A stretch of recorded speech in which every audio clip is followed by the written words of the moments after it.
राधे राधे। मैं संदीप शर्मा आपके अपने चैनल में आपका स्वागत करता हूं। साथ ही बधाइयाँ शुभकामनाएं। अब बात करते हैं आज के इस एपिसोड में श्रीमद् भागवत गीता का 14वां अध्याय गुण त्रय विभाग योग के बारे में आप विस्तार पूर्वक सुनेंगे। अब शुरू करते हैं 14वां अध्याय। ओम भगवते वासुदेवाय नमः। श्री कृष्ण भगवान ने अर्जुन से कहा, हे अर्जुन, मैं तेरे लिए परम ज्ञान जो सब ज्ञानों में उत्तम है कहता हूँ। जिस ज्ञान को जानकर मेरे भक्त मुनीश्वर परम सिद्धि मेरे परम आनंद अविनाशी पद को प्राप्त होते हैं। जिन्होंने मेरे ज्ञान का आश्रय लिया है, जिन्होंने मेरा यह ज्ञान सुना है कि श्री कृष्ण जी ऐसे बड़े हैं, ऐसा पहचान कर जिन्होंने मेरा आश्रय लिया है, उनका मेरे जैसा ही धर्म होता है। अर्थात मेरा भक्त संसार की प्रलय के साथ लय नहीं होता। जैसे मैं संसार की उत्पत्ति के साथ उत्पन्न और प्रलय के साथ लय नहीं होता, यही मेरा धर्म है। ऐसा ही तू मेरे भक्तों को जान। हे अर्जुन, परम ब्रह्मा मेरी योनि है। मैं उसमें गर्भ को रखता हूँ और उसमें भूतों की उत्पत्ति होती है। हे कौन्तेय, सब गर्भों में जो विभूतियाँ उत्पन्न होती हैं उनका उत्पत्ति स्थान प्रकृति और मैं बीज देने वाला पिता हूँ। हे महाबाहो, प्रकृति से उत्पन्न सत्व रज और तम तीनों गुण देह में रहने वाले निर्विकार आत्मा को बांध लेते हैं। हे अगनम, इनमें सत्तम निर्मल होने के कारण प्रकाश और निरुद्ध पूर्ण और निरुद्रव्य है, जो प्राणी को सुख और ज्ञान के साथ बांधती है। हे कौन्तेय, रागतम रोग और रजोगुण से तृष्णा आसक्ति उत्पन्न होती है, जो प्राणी को कर्म के साथ बांधती है। तमोगुण की उत्पत्ति अज्ञान से है, यह नरम आलस्य निद्रा से प्राणी को बांधता है। हे अर्जुन, सत्व सुख उत्पन्न करता है, रज कर्म पैदा करता है, तम सब ज्ञानों को ढककर प्रमदा पैदा करता है। हे अर्जुन, सत्व गुण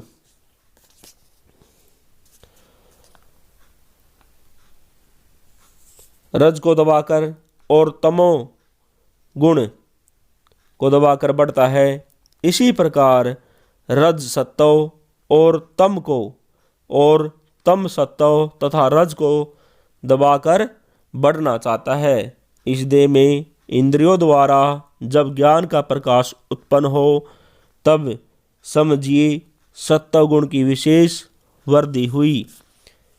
हे कौन्तेय, जब रजोगुण बढ़ता है तो प्राणी लोभी हो जाता है। वह सुख आराम के द्रव्य बढ़ाने में जुट जाता है। वह हर समय कार्य में लगा रहता है, निष्काम नहीं बैठ सकता। जब ऐसा हो तो समझना चाहिए कि राजस गुण बढ़ रहा है। हे कौंती नंदन, तमोगुण की प्रबलता में अविवेक, अनुगम, प्रमदा और मोह ये सब होते हैं।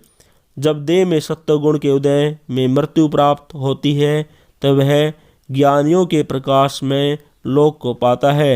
रजोगुण के उदय होने पर मृत्यु को प्राप्त करने वाला कर्मों में आसक्त मनुष्य योनि में जन्म लेता है और तमोगुणों के उदय में मरा हुआ मूढ़ योनि में जन्म पाता है।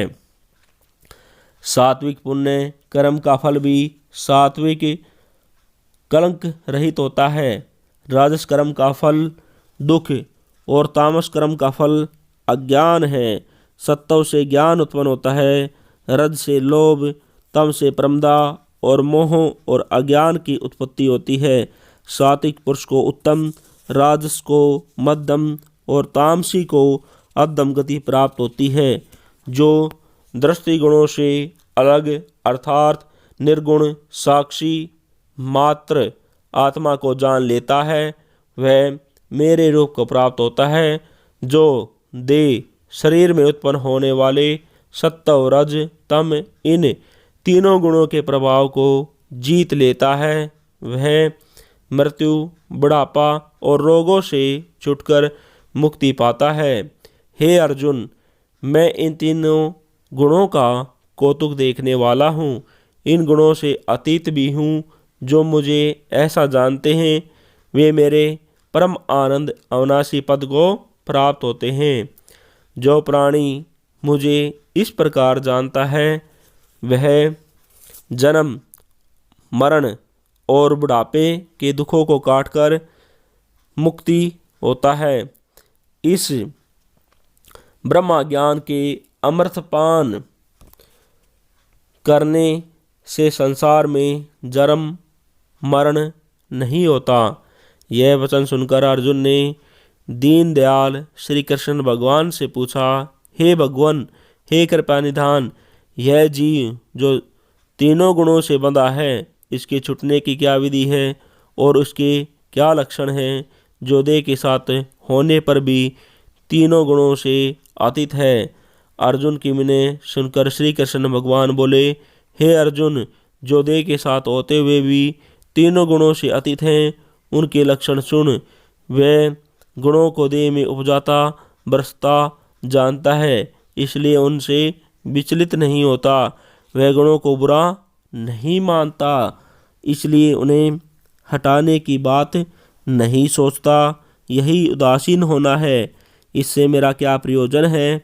अर्थात मेरे कहने का क्या तात्पर्य है कि जैसी विष्णु की माया गुणों को उपजाती है वैसे ही देहों में स्वभाव मिले हुए गुण बरतते हैं। मैं आत्म रूप इससे न्यारा हूँ। इस प्रकार गुणों से प्रेरित होकर चलें। फिर मैं कैसा हूँ? दुख सुख में एक समान, स्तुति निंदा में एक जैसा, जो कंचन माटी और पाषाण एक समान जाने, आदर अनादर करने से दुखी सुखी न होवे, शत्रु मित्र को एक जैसा समझे, किसी कार्य का प्रारंभ न करे। हे अर्जुन, तूने तीनों गुणों से अतीत का प्रश्न किया है, यह उनके लक्षण कहे हैं। अब जिस प्रकार तीनों गुणों से अतीत होवे यह सुन। हे अर्जुन, मुझे विश्व भर प्रभु जानकर केवल मेरी स्तुति लगावे और सब अवतारों से मन उठाकर शीतल स्वभाव से मेरी भक्ति में मन देवे और कहे, हे प्रभु, मैं तुम्हारा दास हूँ और तुम सबके करतार हो। मैं दीन अनाथ हूँ, कर गर्त हूँ। तेरे गुण को मैं नहीं जानता हूँ। तेरे बिना और कोई प्रभु नहीं है। मैं तेरे अधीन हूँ। हम कर्म यंत्र में पड़े भ्रमते हैं और तू इस यंत्र का सूत्रधार है। हे देव, मैं तेरी शरण में हूँ, तो सबका आश्रय है। हे अर्जुन, जो इस प्रकार से मेरा दास होवे और केवल मेरे साथ प्रीति रखकर मेरी ही शरण में आवे, वह इन तीनों गुणों से अतीत होता है और देह के साथ होते हुए भी मुक्ति पाता है। हे अर्जुन, जो जीवन से मुक्त हो जाता है यह मार्ग तीनों गुणों से अतीत होने का है। अब कैसा है हूँ? उस आत्मा का प्रताप सुन। इतनी बातों का नाम भी ब्रह्मा है और मुक्ति का नाम भी ब्रह्मा है। मुक्ति धाम बैकुंठ का नाम भी ब्रह्मा है। इन सब ब्रह्माओं का ठाकुर भी मैं ही हूँ। इन सब की शोभा भी मैं ही हूँ। मैं कैसा ब्रह्मा हूँ? अविनाशी हूँ, न मरता हूँ न जन्मता हूँ। पुरातन, सबसे पहले, धर्म रूप, इन तीनों लोकों में बसने वाला और इनसे अतीत भी हूँ। गुणग्राही, सुख का समुद्र, परम आनंद, भगवान सबसे प्यारा हूँ। ओम भगवते वासुदेवाय नमः।